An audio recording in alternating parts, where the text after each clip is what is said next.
台南運河邊本地的舊市場，市政府甲民間合作要來起飯店，已經同外路攏無進度，嘛互審計部檢討。台南市管理局是表示講，這個 BOT 案的民間公司負責人進前向過身哦，所以董事會愛改組，去影響到進度。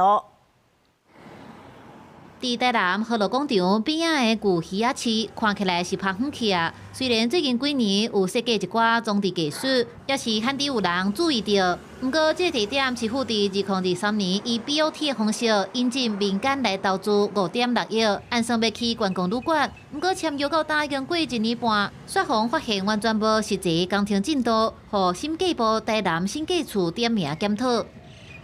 變更設計可以說是一個很冗長的一個案子，非常完美，非常周到，是非常困難。越短的時間內把它完成越好。等煩惱講，這就安尼拍遠去，希望市府甲業者緊來做，溝通更較透明。針對這件代誌，管理局也解釋講，原體魚仔市雖然不是指定的文資，不過為着保留1936年起的日本式魚貨舊倉庫意向，甲文書團體協調，開較濟時間，加上進前民間機構的負責人向過身，進行董事會定組，才會影響到規個進度。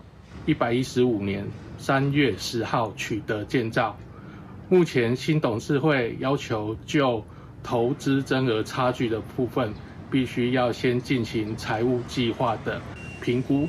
那民間機構執行團隊正在進行相關的執行計劃。觀光旅遊局指出，進前新董事會要求投資競業競採部分，愛做財務計劃評估檢討。執行團隊當日中心討論執行內容。這個檢討歷史感情甲商業開發的舊魚仔市安怎轉型重生，各界攏繼續關注。記者綜合報道。